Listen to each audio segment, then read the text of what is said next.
Hello, my name is Jeff Rolka. I want to thank you for checking out my video. I had a request about vocal health for touring musicians, and while I think that these items are applicable to all of us, and in fact are things that I think about every day in maintaining my own vocal health, I think they are particularly important if you are enduring the rigors and joys of the road. So without further ado, I'm going to dive into these 5 concepts here that I would propose are going to help you stay healthy while you're out on tour. Thank you if you've chosen to subscribe. If you haven't yet, I hope you'll do so now. There are a variety of ways to support my channel, which are in the description, one of which is Patreon, and those of you who are Patreon members will find a deep dive on this topic in your feed or whatever it's called over there on Patreon. So I don't think they call it a feed per se, but in the downloads and stuff like that. So first and foremost, stay hydrated. That's just sort of something that we as vocalists have to do. Now, to go a little bit further into this, room temperature water is your best friend. So while some will swear by this tea or this tincture or that thing, if you want to stay hydrated, room temperature water is the best thing for your voice. It's not going to do anything weird to your vocal folds. It's going to be fine. And that is what's going to keep you the healthiest. It's going to allow for normal mucal production, but it's also going to thin it if after day after day after day you start to build up more mucus, which is totally normal. The ingestion of liquids, specifically water, not beer, though that's another story. We'll get to that in a minute. Specifically water, keeping a good, healthy amount of water going in is going to help keep everything working optimally. Now, for some of you, you may want to have your own container, something such as this.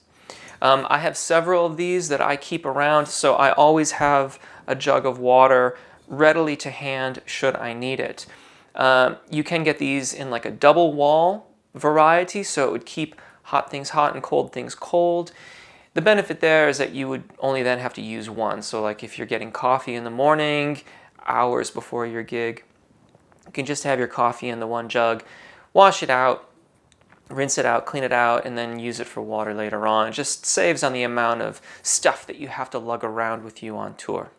Number 2, get rest. And by that, I mean as high quality sleep as you can. The lack of sleep can have a rather insidious effect on our voices. In other words, it doesn't seem like it should be that big of a deal. It always never seemed like it should be a big deal to me.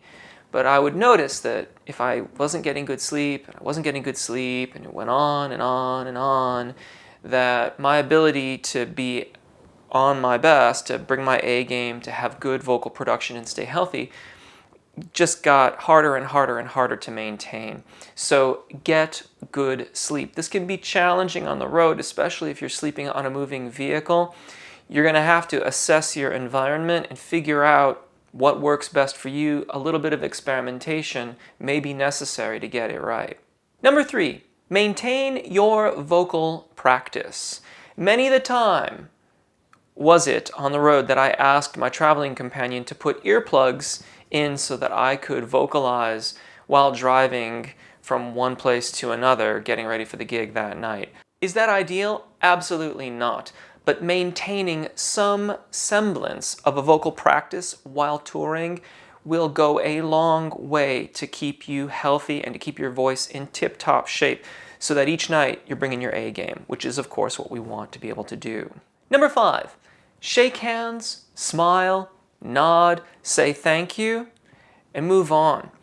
It's important to mingle. It's important that you meet the people that are coming out to see you and support you. We've got to get out there. We've got to meet these people and thank them for being there. However, engaging in too much conversation, especially before your show, can have a rather detrimental effect on your ability to perform at your best. So smile, shake hands, nod, say thank you, but then limit your amount of conversation. And this goes double if it's in a very, very loud club or if there's another band on stage, which arguably we ought to be paying attention to, quite frankly, because we're there. If we're not performing, then I would argue that we are there to support those people who are performing at that time. Limit your conversation, if for no other reason, just so that you are maintaining your voice. You are only using it for those few little items there, and then when you're doing your performance. And if maybe you could squeeze in a vocalization between meeting your peeps and getting on stage, all the better for it, just to balance things out and get you so that you're really feeling in the groove to sing, as opposed to talking to people and using your voice in that capacity. And I can't stress enough, if it's a loud environment, get close, limit your conversation. It is so easy to overuse our voices in those scenarios, and it's not going to help us once we take the stage. Number 5, be disciplined. And this is a bit more of an overarching goal or concept to think about as it relates to all of these other points. But I also mean it in the specifics of being out in the environs that you're going to be in when you're off on tour. So in one part, I mean bring with you as much as you can on the road. So if you're vegetarian or if you're paleo, try to maintain that while you're off on tour. When I've toured in the past, I've always avoided eating out as much as possible, simply because, well, 2 main reasons. 1, it saves money. 2, oftentimes I can get foods that I'm more familiar with in grocery stores, so that I'm not having to eat too much strange food, things like that. It's not that I'm opposed to experimenting with culinary delights, quite the opposite. But the goal here is to give my best performance, for you to give your best performance. And that means bringing as much familiarity with you on the road as you can. The discipline also relates to the fun times that we can have in clubs. So if you enjoy a beer or a glass of wine, keep in mind that the next night you probably have another gig. Maybe you even have a radio show in the morning or the afternoon, and then a gig that night. Having a beer may not be that big of a deal. You're going to have to be the judge of that. Having 2 or 5 may be a bit more problematic.